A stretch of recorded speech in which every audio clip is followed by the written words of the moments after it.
Bible Answers with Dr. Al Garza.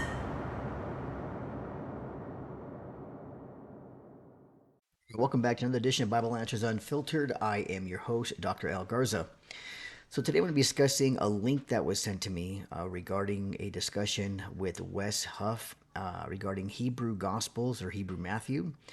And it was on this Kirkwood Center channel on YouTube. And it's interesting because, Wes Huff, of course, destroyed Billy Carson not too long ago in a debate. It wasn't really a debate. It was an informal discussion / debate, but it was more of a discussion where he pretty much, destroyed Billy Carson's perspective on the Gospels and how he can trust them and how he received them, and of course the Gospels out there that were fakes and forgeries. But here, Wes is going to be asked about Hebrew Matthew or Hebrew Gospels that kind of shows where scholarship kind of deviates to outdated sources, going back to the 18th, 19th century German scholarship during the time of the Enlightenment period.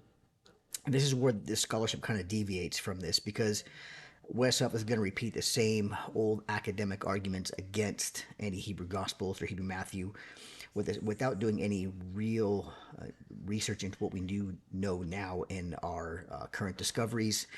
Even within the Dead Sea Scrolls themselves, what Israeli Jewish scholars are saying and archaeologists and other historians. Now, Wes Huff is an expert historian. I believe he's still working on his PhD. I'm not sure if he finished it yet, but he has his master's in theological studies. And he's works in the area of the history and linguistics. So we have some things in common. But I spent almost 10 years, or about 10 years, researching the areas of the Hebrew New Testament, evidence, early church fathers, our current discoveries of Hebrew New Testament Gospels and fragments that we currently have found. We have over 4,000 pages of Hebrew New Testament manuscript pages that I'm currently working through and studying and translating and comparing. So we have a lot regarding that, but there's a lot of stuff here that we're going to listen to that Wes kind of repeats in regards to outdated scholarship, or what we do know now is not true. So let's take a listen and then let's kind of respond. Wes, since you mentioned Matthew there, let me ask this last question then, and then we can kind of wrap up. I've been reading through James Edwards's Pillar New Testament commentary on Luke, and he mentions a source that he calls the Hebrew Gospel, or the Gospel that is written in Hebrew, which is also, he says, referenced by at least a dozen early church fathers. One source theory is that Matthew, the same author of the Greek Gospel of Matthew, also wrote, before he wrote the Greek version, wrote a version in Hebrew, and then wrote his gospel in the Greek. Now, I don't think that Edwards is making a determination about who wrote this Hebrew gospel. Maybe it's Matthew, maybe it was somebody else. But but what his reason for arguing that there was a Hebrew gospel is that there's all these Hebraisms or Semiticisms in the Gospel of Luke, in Luke Acts, actually.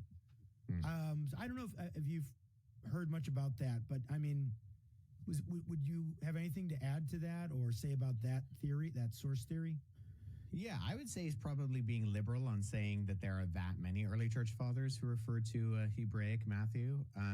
He says a dozen specifically, but I don't know. He doesn't say which one. He doesn't lay it out which ones, but he does say a dozen. But yeah, okay.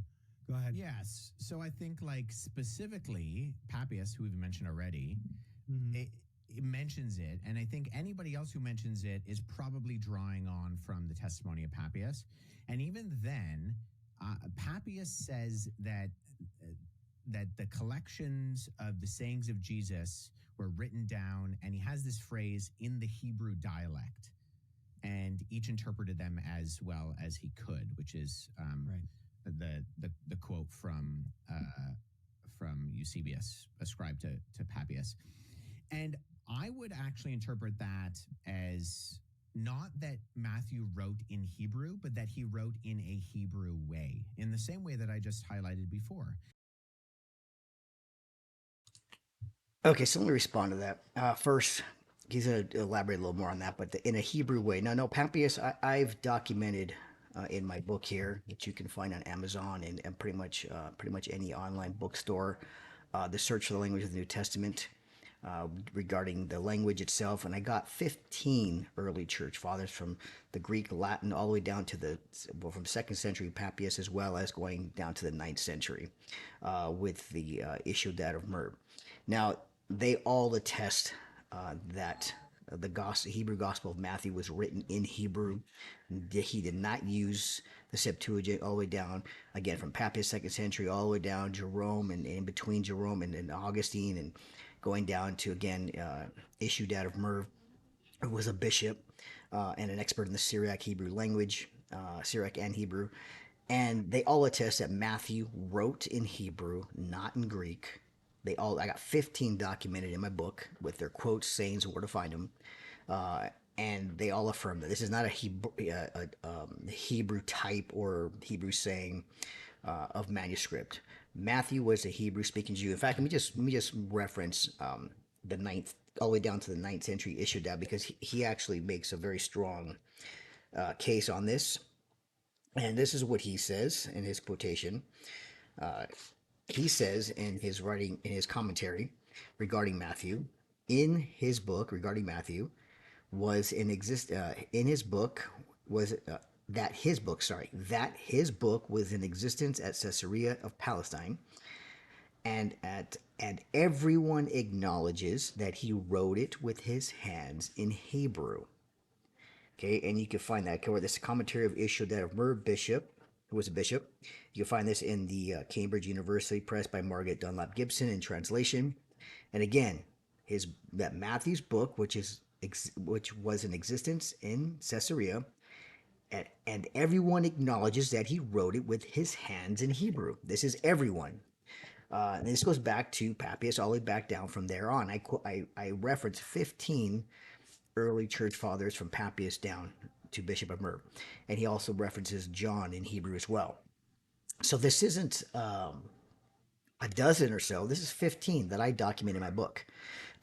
So this is not a Hebrew type, can be translated, and we're going to discuss more. But this is where I think Wes here is not familiar with the sources. He's not familiar with the early church fathers. It's not his area of study, obviously, regarding the Hebrew gospel or the Hebrew gospels. He's kind of giving a very generic summary of what modern scholarship has been repeating since the 18th, 19th century.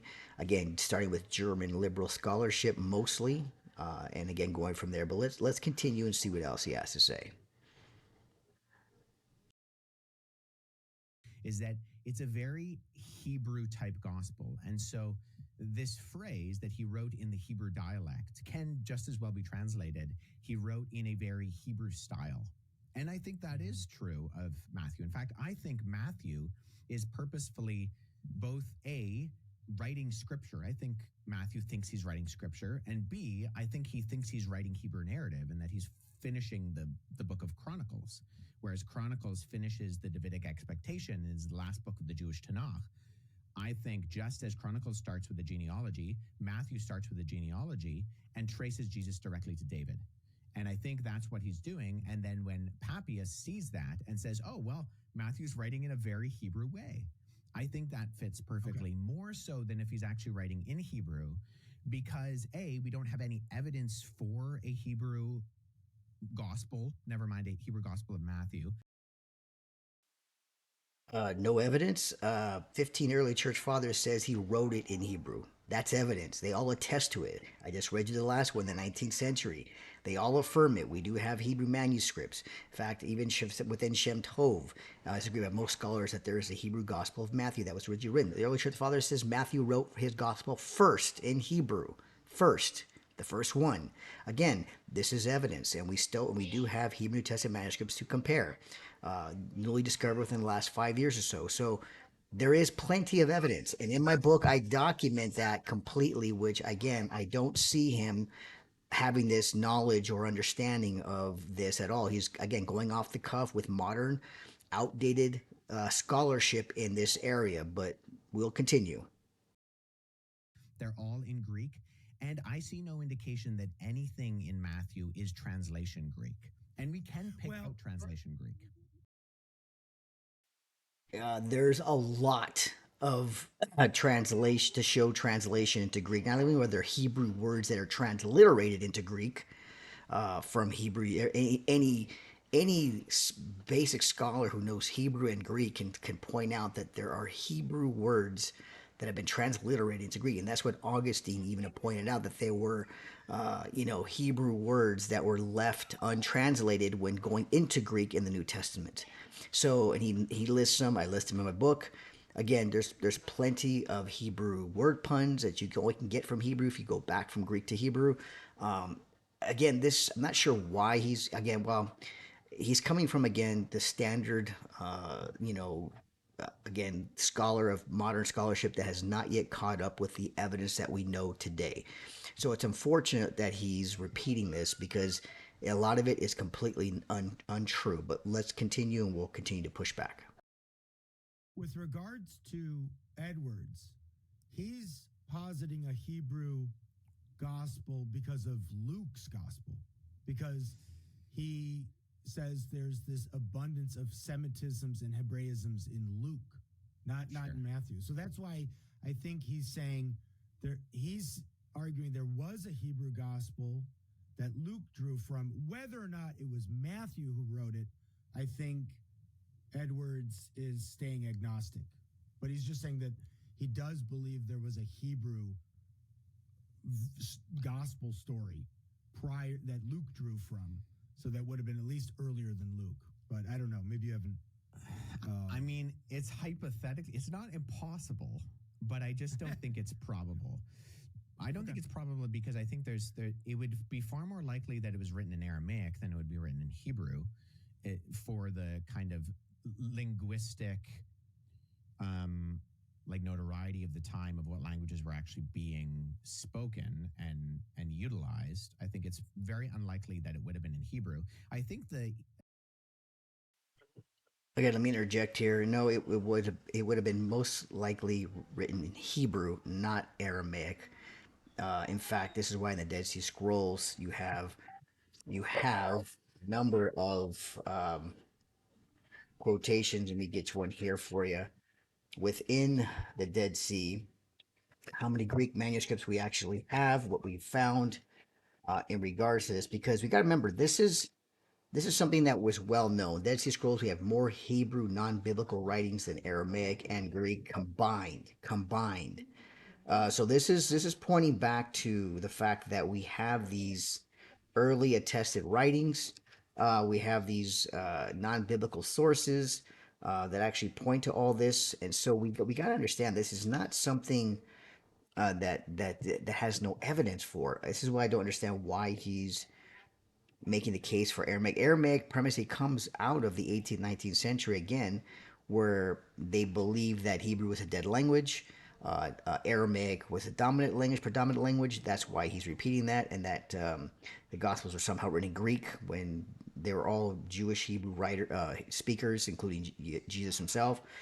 So it's interesting that he's repeating these same outdated ideas. In fact, the Oxford Dictionary of the Christian Church in 1958 edition makes that point that Hebrew ceased to be a spoken language about the 4th century, and then in the 1995 version they changed it and showed that that Hebrew was very much a spoken language at that time. So they had to backtrack that. So again, I'm going to point to the fact that we have enough evidence, and again, it's all in my book here.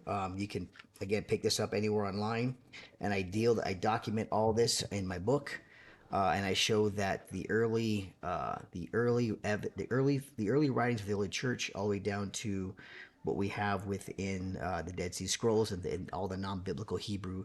I think it's about 700, about 500, and between Aramaic and Greek, it doesn't even come close to what we have in non-biblical. So they knew that Hebrew, and This is why I say this is speaking of Jesus and his apostles being Hebrew speaking Jews.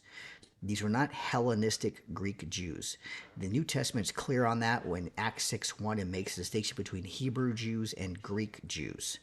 And it makes that point. And so we're gonna again, this is again all outdated, but I want to continue because we're gonna have to. There's going to be a number of other things we're going to have to correct here. But let's continue. Hebraicisms are probably a result of the fact that someone like Luke is a Greek and he's writing and he knows that he's going to have both a Greek and a Jewish audience. And so he is making sure that he is translating and he's synthesizing for his audience, who will be a combination of Greeks and Jews, in a way that will make sense both for the Jews and for the Greeks and be both understandable and palatable for both audiences.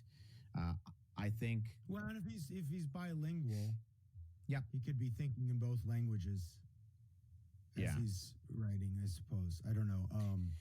Yeah, and I mean Matthew, I think is written in. So in you would say just for I'm just want to get your view. You would say you don't think there was a gospel written in Hebrew before that all the gospels, the earliest gospels, the gospels we have were written first right out the bat in Greek. unanimously, I think I would say that. Yeah, unanimously. Well, again, all the evidence points to the early church fathers, all the way down to the 9th century, all contradicting or refuting what Wes just made statement he made there. We have nothing from that time between those time frames that says the New Testament was originally written in Greek, or that the apostles penned them in Greek. We have all Hebrew Gospels all the way to Jerome, who even said he saw them and brought them back when he was in Jerusalem. So again, this is something I think Wes is outside of his area of expertise here. Again, I don't think he's aware of these things that I'm bringing up because these things literally refute what he's saying. They were not Hellenistic Jews. We know this now for a fact. We know where the area within Judea, Hebrew-speaking Jews, Aramaic-speaking Jews, a combination of both. We had Hellenistic Jews that would come into Jerusalem at different times and seasons. And again, but most of them were Hellenistic cultured from the time of Alexander the Great. So again, I'm not surprised that he's not aware of these things. But again, he's going to make some other statements that we're going to have to correct. So let's continue. I don't see anything to the contrary. And I think actually, particularly with Matthew, I would say we actually have evidence of verbatim statements from Jesus that Jesus spoke in Greek. And one of the evidences for that is that the Beatitudes in Matthew chapter 5 are alliterations in Greek. And there are particular sections. So blessed are the poor. That's the ptochoi is the first word. Those who mourn is pentontes, and the meek is praise, and then those who hunger is pientontas. And so you have alliteration of the same word in the same way that if you were a good preacher, you would have these kind of linguistic ways of remembering things. And so in English, it's like, oh, blessed are the poor, those who mourn, the meek, those who hunger. But in Greek, there's a style to it that is almost like poetic. And so I think, particularly because Jesus is giving that sermon not far from the Decapolis, which is a unanimously Greek-speaking area, that Jesus knows that there's going to be a lot of Greeks in the audience. He's going to give this in Greek because both of his Greek and Jewish audiences are going to be able to understand him. And he's doing it in a way that is full of linguistic tools that a good preacher today would utilize as well to help his audience remember what he's saying. So I actually think we have verbatim statements of Greek within the Gospel of Matthew that Jesus spoke in Greek. Completely wrong. Just because simply going to point to a few Greek types of illustrations that might fit a certain idea does not mean that that's the language he spoke. We have even with the parables, we have nothing other than in rabbinic, certain rabbinic sayings and teachings. They're all done in Hebrew. None are done in Aramaic. None are done in Greek. We don't have any evidence of this at all within first century Judea or even afterward. That the Jews of that time who spoke Hebrew, and the fact is that all of a sudden Jesus went from Hebrew to Greek. Jesus did not come to both the Jews and the Gentiles or the nations, okay? He did not. The Gospels are clear that he came to the lost sheep of the house of Israel, that he came not to the Gentiles and the Samaritans, he came to the Jews first, to the Jew first, to the house of the lost sheep of Israel. This is what he tells his disciples to go out to the Jews, not to the Gentiles. He goes to go to Israel, to the children of Israel. This is clear of what Jesus' ministry was come. These were not to the nations outside. This comes till after the resurrection. He's fulfilling the messianic prophecy to the Jews. Yes, you're going to have Hellenistic Jews coming in. I think there are times when Jesus was speaking to them, he would have spoke to them in Greek, but not in his teachings or his parables. We do not find any evidence for that at all. In fact, we find way more evidence within the Gospels themselves of the Hebrew type Semitic language that they would have been written in, and not in Greek. Greek would have been a translation coming from possibly Hebrew, Aramaic, and then Greek, because that's why you see some Greek using some Aramaic words. Greek could have been used from an Aramaic. We have copies of Greek from different scribes, which again we can't point to say this is the Greek that Matthew would have wrote in. Nonsense. We don't have no such thing. Just like we don't have, but we do have the fact that the Gospels would have been written in the language that the Messiah spoke in, taught in, even preached in, if you want to say, was Hebrew. Not there's no evidence of this, and to point to little Greek things in there, this is not and ignore all the evidence of the early church fathers is completely, you know, is completely missing the mark in that respect. So I hate to say that, but it's, I respect Wes. I respect what he does, but in this area, he's way off course. He's not. He's not on top of these things, and it's not his expertise. So I don't expect him to be in that field as I am and been researching this. So he's off on that. He's very wrong on that, and I think it needs to be corrected somehow. But whether or not he accepts it, that's a whole different story. But let's continue and see what else he has to say.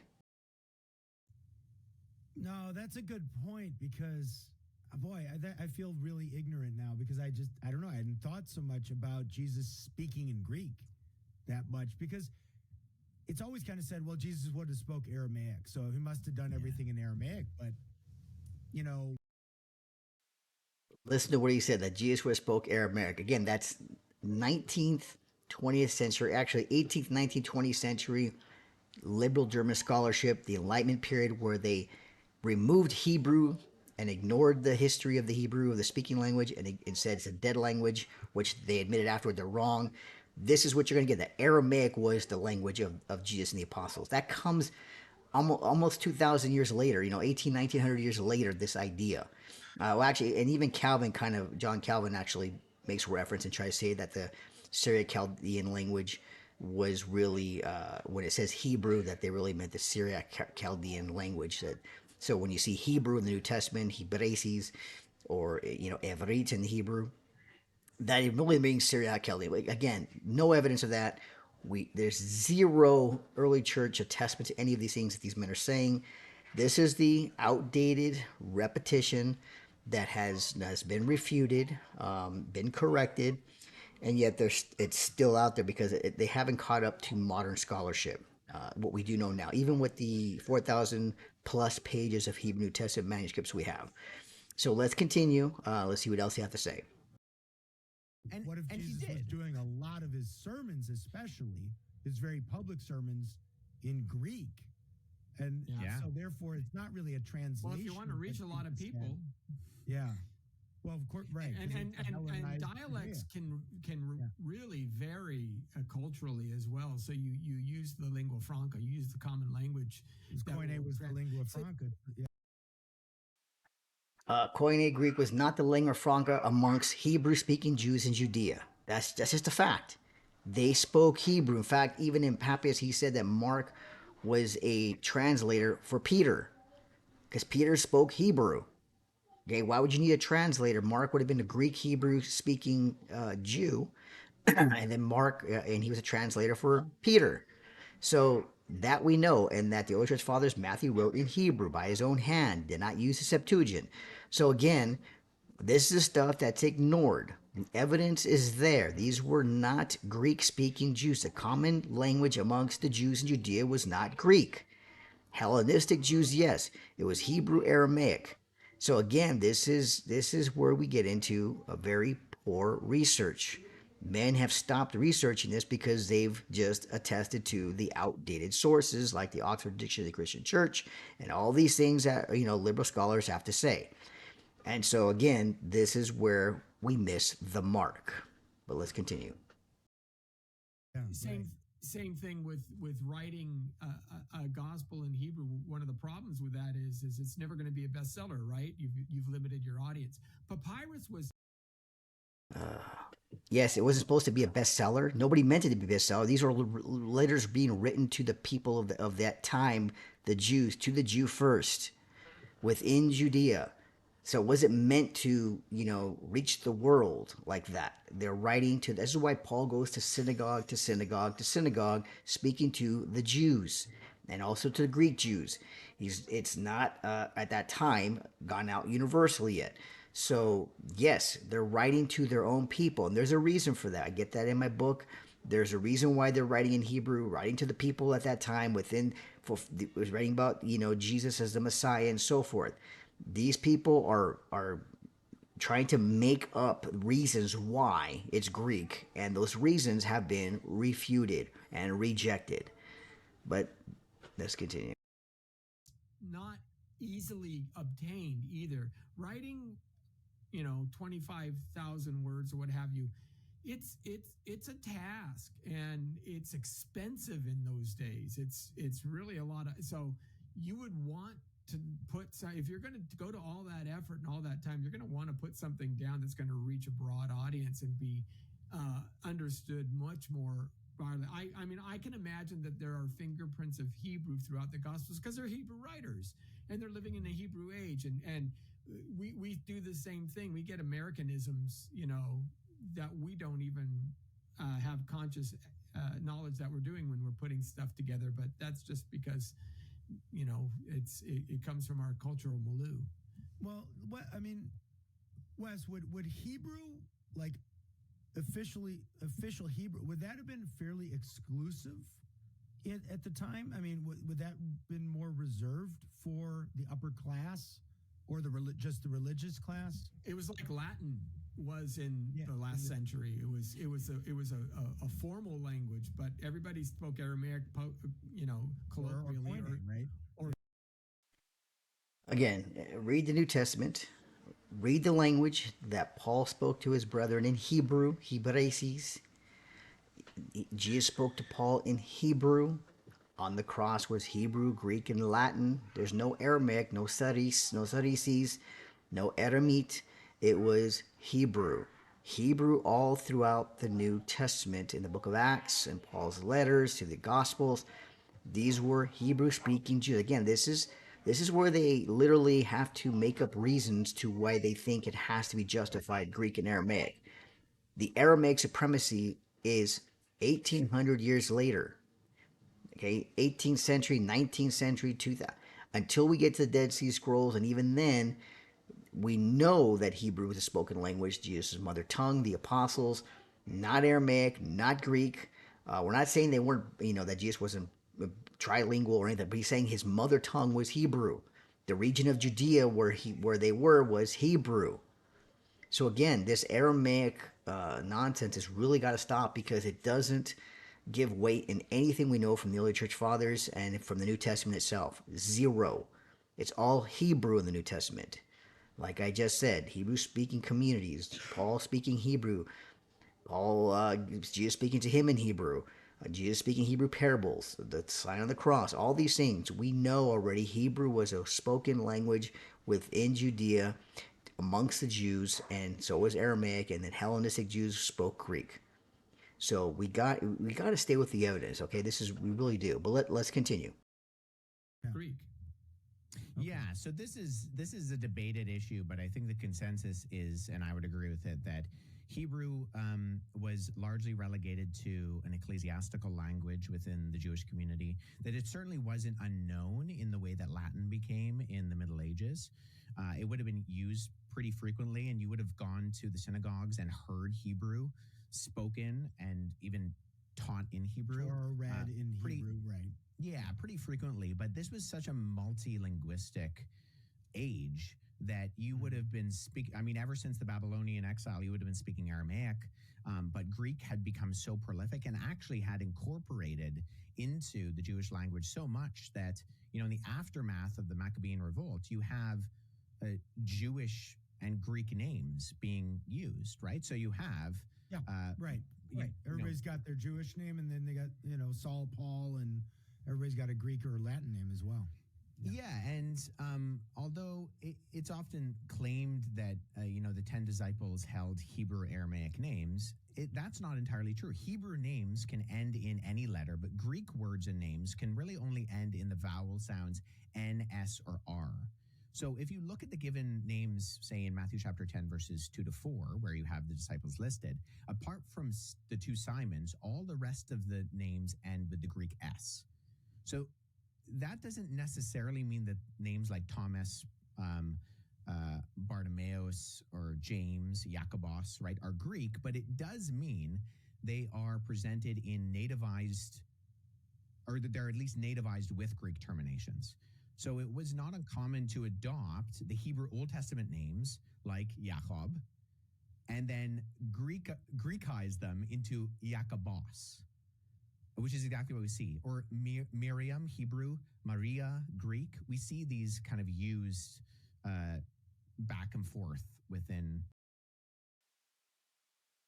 I'm not sure why he's okay. We're talking about transliterations, or actually in translations and transliterations into Greek from Hebrew to Greek names, Yeshua to Jesus, and so forth.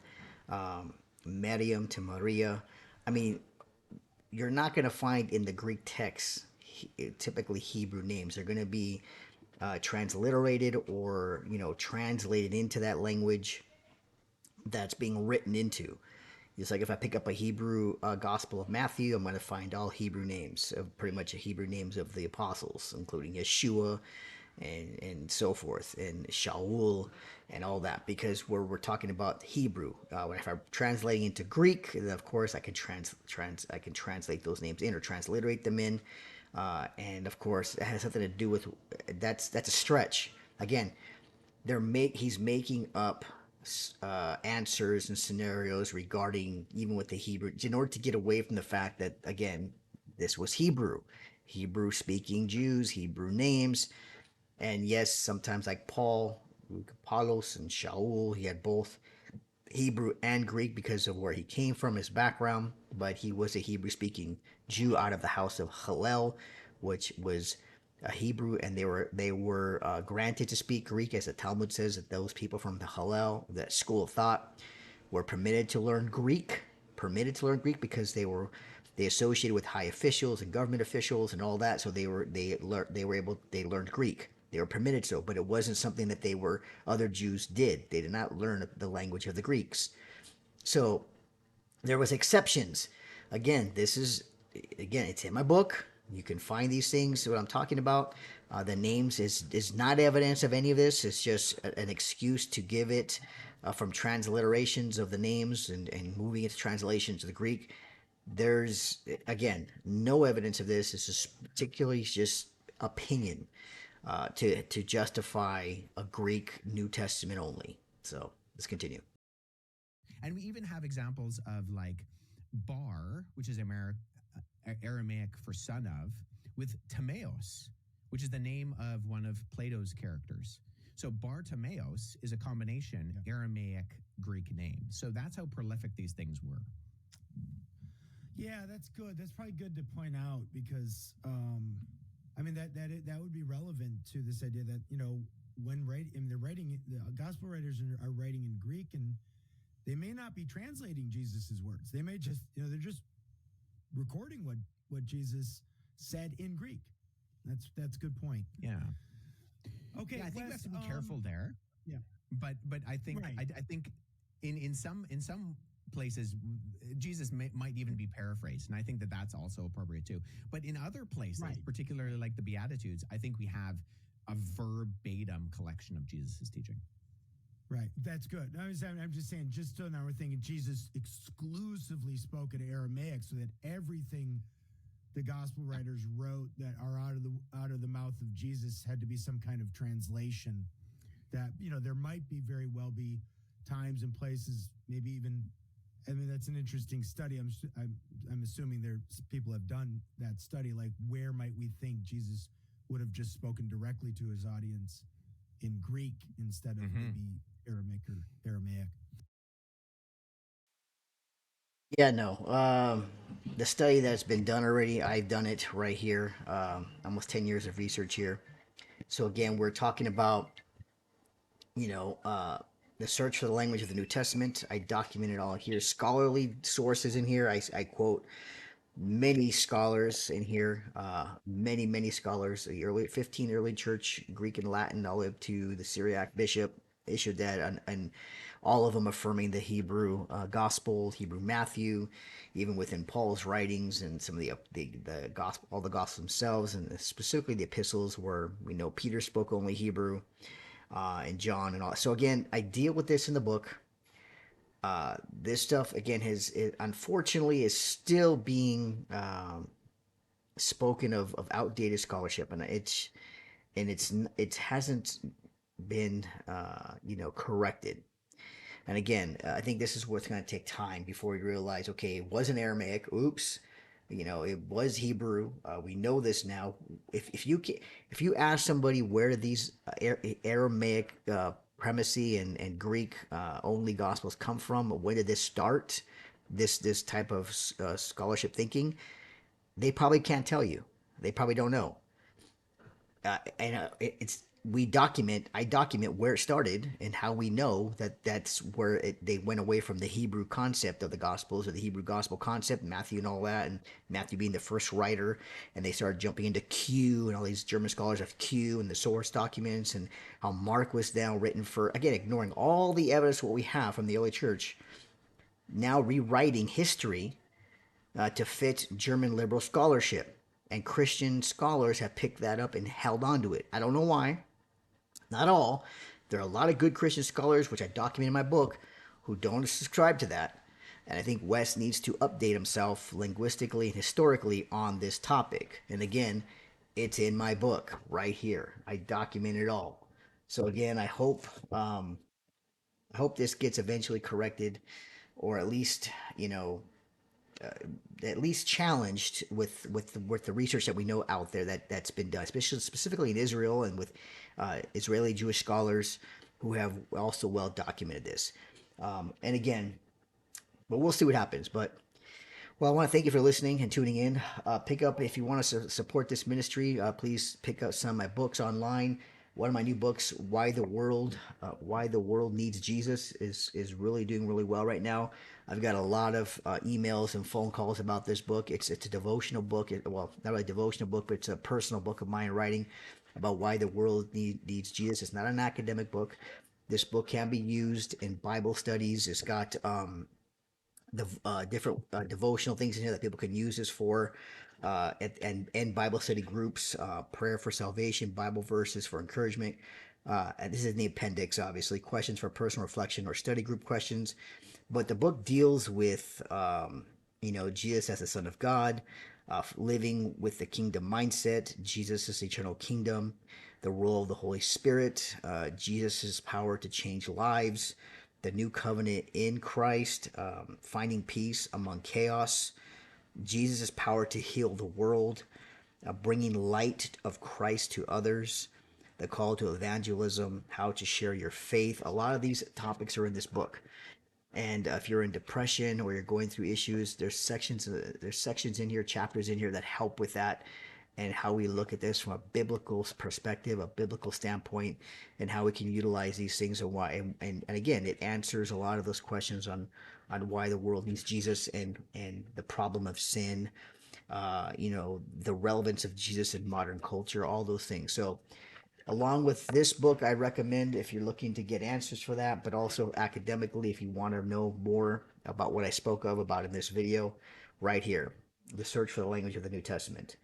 So please like, subscribe, share. I want to thank all my viewers and listeners. If you have any questions or comments, leave them here. I'll be glad to answer. But this stuff needs to stop. Unfortunately, it might not for quite a while, but we'll see. But I say thank you, God bless, and have a wonderful day. Bible Answers with Dr. Al Garza.